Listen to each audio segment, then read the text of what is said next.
ललकार पाकिस्तान के ऐसे कमांडो की दास्तान जो लड़ाई झगड़े को पसंद नहीं करता था। सियासत ने, हालात ने और पुलिस ने उससे उसका प्यार छीन लिया। वो आदमी बेजार हो गया। फिर एक दोस्त ने उसकी ज़िंदगी बदल दी। वो दिन ब दिन फुलादी जिस्म और इरादों का मालिक बनकर अपने और मुल्क दुश्मनों पर टूट पड़ा। दास्तान की तरफ चलने से पहले चैनल को सब्सक्राइब करें, लाइक करें और शेयर करके अपनी मोहब्बत का सबूत दें। शुक्रिया। ललकार किस्त नंबर 4848। सदीकी वगैरह का आम तासर क्या है, इमरान ने दरियाफ्त किया। अभी तो ये मालूम नहीं हो सका, मगर सुना है कि मुकामी थाने में नामलूम अफराद के खिलाफ डकैती या चोरी वगैरह का पर्चा दर्ज कराने का सोच रहा है। मेरा ख्याल है सदीकी का ध्यान इस पार्टी की तरफ जा रहा है, जिनकी वजह से उसे इस मुजस्मे को लाहौर से जेहलम ले जाना पड़ा था। ये गुंडा टाइप लोग हैं। लाहौर में भी ये सदीकी के घर के गिर्द मंडलाते रहे हैं। मैडम की आंखों में कामयाबी की चमक थी। बात करते हुए भी मैडम की नज़रें मुसलसल बुधा का तवाफ कर रही थी। तब उसके हाथ पुरशौक अंदाज में पॉलीथीन के कवर की तरफ बढ़े। कवर को बड़े सलीके से पिन वगैरह लगाई गई थी। मैडम ने पिनों को खुद उतारा। नीचे शैलो फेन की कोरिंग थी। कोरिंग को कैंची से काट कर अलहदा किया गया। नीचे बुधा था। मैं फाइन आर्ट के बारे में ज़्यादा कुछ नहीं जानता। फन, सग्गे तराशी और मुजस्समा साजी से भी कोई खसूसी लगाव नहीं है, मगर पता नहीं क्या बात थी कि बुधा के ज़बरदस्त मुजस्मे ने मुझे भी गैर मामूली ताकत से अपनी तरफ कशिश किया। वो फाका ज़दा बुधा की तस्वीर कशी करता था। आर्ट का ये नहायत आला व नफीस नमूना था। जिस्म का हर शेबो फराज, हर रग पट्टा हड्डी, एक एक तफसील अपनी जगह बाकमाल थी। बेशक वो माहिर तरीन हाथों का बना हुआ था। इसकी इजाफी खूबी ये थी कि इसमें कहीं टूट फूट नहीं थी। ये एक दाती मुजस्मा था। Wonderful, what A beauty. Madam ने महसूद के अंदाज में उसे छुआ। उसकी आंखों में पुरइश्तियाक चमक थी। फिर उसने टेबल के गिर्द मौजूद चंद रोशनी ऑन की और जदीद कैमरे से मुजस्मे की कई तस्वीरें खटाखट उतार ली। वो खुशी से दीवानी हुई जा रही थी। तब वो शाहाना अंदाज में एक लश्करी सोफे पर बैठ गई। वो अभी तक एक बेशकीमत स्लीपिंग गाउन में थी। उसके बिखरे बिखरे बाल पेशानी पे झूल रहे थे और खूबसूरत नजर आ रहे थे। वो यकीनन एक भरपूर औरत थी और अपनी जिस्मानी कशिश और पुरवकार अंदाज के सबब वो नादिया से बड़ी होने के बावजूद किसी भी मर्द को बआसानी अपनी तरफ कशिश कर सकती थी। नादिया शोर मचाती फुलझड़ी की तरह थी, आंखों में चुभने वाले अजीबोगरीब रंग छोड़ती हुई, लेकिन मैडम सफूरा टर्मिनल पर जलती हुई एक खामोश शमा की तरह थी। बहुत देर तक रोशन रहने वाली गहरी और पुरसकून उसके बेहरकत शोले में भेद पुशीदा थे। फरते जज्बात से मैडम सफूरा का चेहरा चमकीला और तमतमाने लगा। वो किस शहजादी के से अंदाज में बोली, इस खुशी के मौके पर मांगो इमरान, क्या मांगते हो। मैडम सफूरा के अंदाज से ज़ाहिर था वो इमरान से किसी ऐसी ख्वाहिश की तवक्को कर रही थी जिससे कोई माली फ़ायदा हासिल हो सकता था, मगर इमरान ने जो कहा वो शायद मैडम सफूरा के गुमान में भी नहीं था। वो इंकसारी से बोला, आपके होते हुए हमें किस चीज़ की कमी है मैडम, लेकिन आपकी पेशकश से फ़ायदा न उठाना भी बेअदबी होगी। मैं आपसे सलीम के बारे में गुजारिश करता हूँ। बेशक उसकी गलती बड़ी है, लेकिन आप उसकी जान बख्शी कर दीजिए। मैडम सफूरा ने हैरान कर नज़रों से इमरान को देखा, फिर मुस्कुराते हुए बोली, लगता है तुम्हें बहुत ख्याल है अपने दोस्त का। मुझे अपने हर दोस्त का बहुत ख्याल रहता है मैडम, वो मानीखेज अंदाज में बोला। अच्छी आदत है मैडम ने कहा। वो कुछ देर खामोश रही, बेख्याली में इमरान की आंखों में देखती रही। फिर एक तवील सांस लेकर मुस्कुराई और बोली, ठीक है, मैं सलीम को माफ़ कर दिया है। और कुछ? बहुत बहुत शुक्रिया।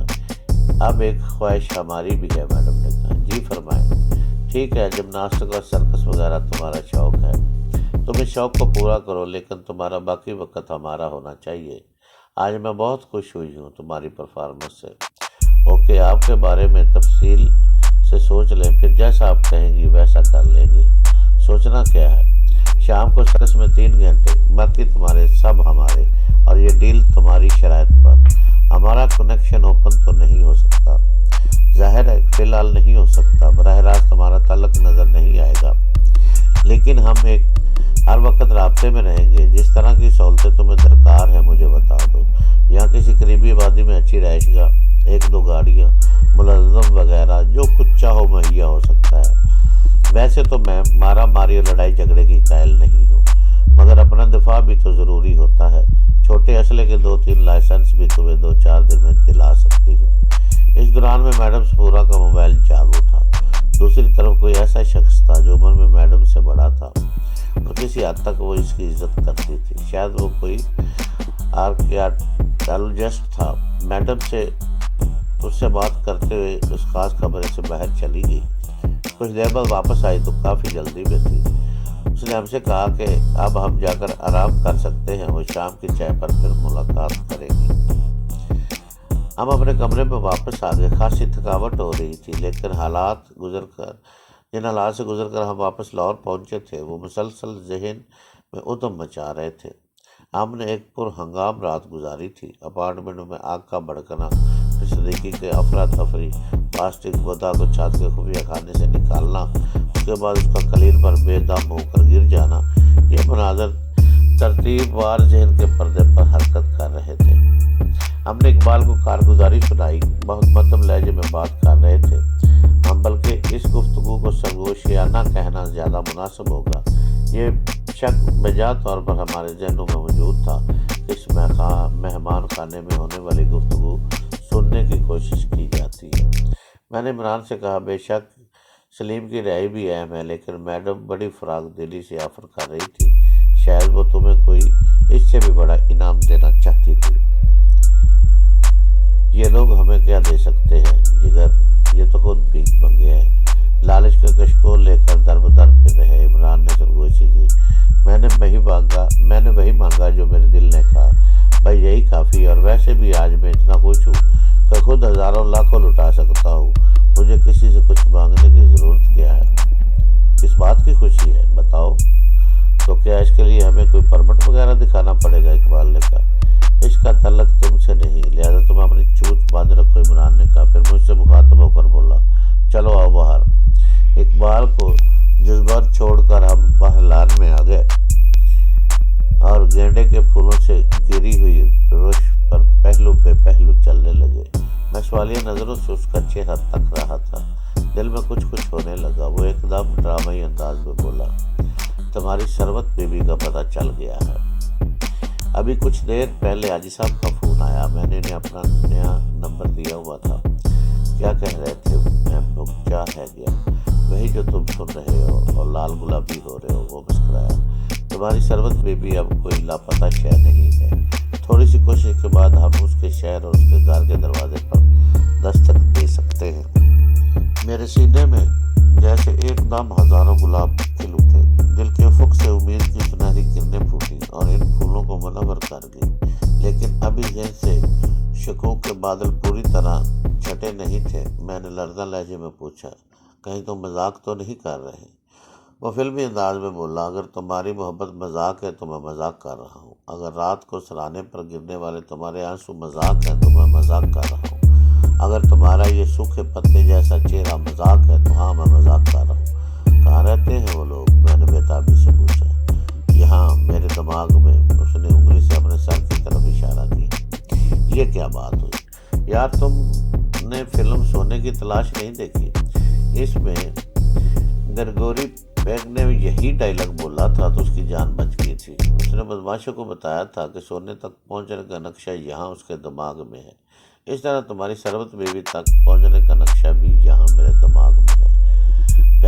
ग्रेगोरी पेक ने अपनी जान बचाई थी और मैं अपना और तुम्हारा याराना बचाना चाहता हूँ। तुम्हें सब कुछ बता दिया तो मुझे लात मार कर अकेले ही निकल जाओगे।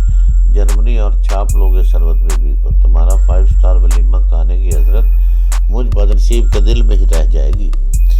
यार इमरान, बेपरगी ना उड़ाओ। मुझे बताओ कि वाकई अब हम सरवत और नासिर भाई तक पहुंच सकते हैं? 101%। वो जदोई अंदाज में मुस्कुराया। बस यहाँ थोड़ा सा काम बाकी रह गया है, वो कर लें फिर निकल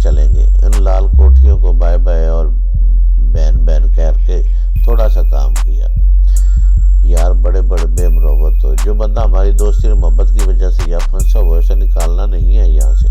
हाँ वो तो ज़रूरी है। तो बस इसके बाद ये दोनों मैडमें जाने और पुलिस जाने और मेरा ताया जाने। क्या मतलब भाई, हम तीनों ने कोई ठेका तो नहीं ले रखा ना इन दोनों बहनों को जेल वगैरह पहुंचाने का। हमारे पास जो सबूत हैं वो पुलिस के वाले कर देंगे। मज़ीद छानबीन करना उन लोगों का काम है। अगर ये दोनों मैडमें और सदीकी वगैरह वाकई गैर कानूनी कामों में मुलव्वस हैं तो फिर बच नहीं सकेंगे। तुम्हारा मतलब है पुलिस बड़ी दयानतदारी से लोगों को पकड़ कर जेलों में डाल देगी? नहीं, सिर्फ पुलिस ये काम नहीं कर सकती, साथ में ताया जी भी तो होंगे। ताया जी का मतलब है पता क्या है? मीडिया। तुम्हें पता है ना कि ताया जी एक न्यूज़ चैनल भी चलाते हैं और आजकल खबरों की तलाश में इनकी बुरी हालत हो रही है। अजीब दरवेशाना सोच थी उसकी। ये तो बात तय है कि उसे पैसे वगैरह का ज़रा भर भी लालच नहीं। मैडम सूरा जिस तरह उसकी मदाह हो रही थी, इससे कोई बड़े से बड़ा फ़ायदा हासिल किया जा सकता था, लेकिन सिर्फ फास्टिंग मदाह को सदीकी कब से निकाल कर यहाँ लाने के एवज भी वो काफ़ी मोटी रकम ले सकता था। मैडम जब सदीकी से फास्टिंग मदाह का सौदा कर रही थी तो यकीनन खतीर रकम उसे ऑफ़र कर रही थी। यह खतीर रकम अब इमरान की जेब में आ सकती थी, मगर उसे परवाह नहीं थी। शायद उसने ये सब कुछ खूबरू कमल और फयाज की जान का सदका समझकर कर दिया था। रात गया तक सलीम की राय के सिलसिले में कशमकश चलती रही। क्राइम से लगता था कि छोटी मैडम अपनी बात पर अड़ी हुई है। उसका कहना है कि सलीम उसका मुलाजिम है और उसके साथ गद्दारी का मर्तकब हुआ है, लिहाजा उसके बारे में जो फैसला करेगी वो खुद करेगी। दूसरी तरफ मैडम सफूरा को अपने वादे का पास था और वो छोटी बहन को कायल कर रही थी। शायद वो उसे बता रही थी कि बड़े फ़ायदे हासिल करने के लिए छोटे मोटे कंप्रोमाइज़ करने पड़ जाते हैं। हमारी मालूमात के मुताबिक सलीम की हालत खासी पतली थी। वो लाल कोठी के तहखाने में था। उसे बुरी तरह टार्चर किया गया था। तफसील के मुताबिक छोटी मैडम नादिया ने उसे अरियां करके बदस्त खुद एक ऐसे पाइप के जरिए पीटा था जिसके गिर्द लोहे का बारीक तार लिपटा हुआ था। इस मार ने सलीम का गोश्त कई जगहों से उधेड़ डाला था। गिरने से उसकी कनपटी पर भी चोट लगी थी, जिसके सबब उसे अपना जिस्मानी तवाज़ुन कायम रखना मुश्किल होता था। बस हमें इतना ही मालूम हुआ था। रात 11 बजे के लगभग ये मामला किसी हद तक तय हो गया। मैडम सूरा ने इंटरकॉम पर इमरान को इतला दी कि सुबह सलीम इनके पास आ जाएगा। इमरान की ख्वाहिश थी कि सलीम नाश्ते पर हमारे साथ हो, लेकिन 9-10 बजे तक वो टैक्सी में नहीं आया। इमरान ने मैडम सफूरा के फ़ोन पर रब्ता करके इससे पूछा। सफूरा ने जवाब दिया, मैं तो इस वक्त एक प्रॉपर्टी के लिए रायवेंट आई हुई हूँ। बहरहाल सलीम अभी थोड़ी देर तक पहुँच जाएगा। हमने नाश्ता सलीम के बगैर ही किया, ताहम इसके फ़ौरन बाद वो पहुँच गया। उसकी हालत खासी अबतर थी। वो पहले ही लंगड़ा कर चलता था, अब कुछ और डगमगा रहा था। 2 गार्ड ने उसे दोनों तरफ से थामा हुआ था। उसके सर पर पट्टी बंधी हुई थी। हमें देखकर उसके होंठों पर फीकी सी मुस्कुराहट खेल गई। हम तीनों ने उसे बड़ी आस्तगी के साथ गले लगाया।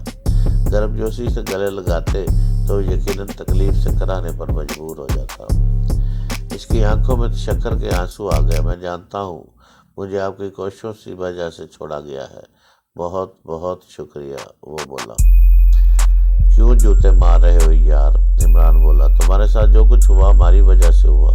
हम तुम्हारी आंखों में आंसू लेकर 1000 बार भी तुम्हारा शुक्रिया अदा करें तो ये कम है। खैर, इन बातों से कोई फ़ायदा नहीं। जो हो गया सो हो गया, अब सब अच्छा होगा। अभी इमरान की बात मुंह में थी कि ऊंची एड़ी के ठक ठक सुनाई दी। फिर छोटी मैडम नादिया किसी बेरनी की तरह चलती हुई एक एनेक्सी में दाखिल हुई। 5 गार्ड उसके हमरा थे। वो बल्कि हिरनी नहीं शेरनी लग रही थी। वो नशे में धुत नजर आती थी। साथ आते ही उसने चलाकर पूछा, ये किसकी इजाज़त से यहाँ आया है? जो वो गार्ड सलीम को लेकर आए थे इनमें से एक बोला। बड़ी मैडम ने फ़ोन पर बोला था जी। बकवास करते हो वगर जी। बड़ी मैडम ने बोलना होता तो मुझसे बोलती। बड़ी मैडम कहती थी जी कि ये बात होगी, इसलिए कोई बात नहीं हुई अभी। वो ताड़ी, क्या तुम समझते हो इस बास्टर्ड को मैं ऐसे छोड़ दूंगी? इसने गद्दारी की, हमारी पेट पे छुरा मारा है। फिर वो पलट कर अपने गार्ड से बोली, ले चलो इस कुत्ते को। ٹھہرو، عمران مشتل گارڈ اور سلیم کے درمیان آ گیا۔ تم پیچھے ہٹ جاؤ ورنہ تمہیں بھی گھسیٹ کر لے جائیں گے۔ میں کہتی ہوں پیچھے ہٹ جاؤ، نادیہ چلائی اور اس نے شرابی انداز میں عمران کو پیچھے دھکیلا۔ نادیہ کے گارڈ نے سلیم کو کھینچا، عمران نے سلیم کا دوسرا بازو پکڑ لیا۔ وہ بیچارہ عمران اور گارڈ کے درمیان بے بسی کی تصویر نظر آنے لگا۔ گارڈ نے اپنی رائفلیں ہاتھوں میں لے لی۔ ان میں انچارج گارڈ شیرا بھی شامل تھا، جس کے تیور خطرناک تھے، وہ کچھ بھی کر سکتا تھا۔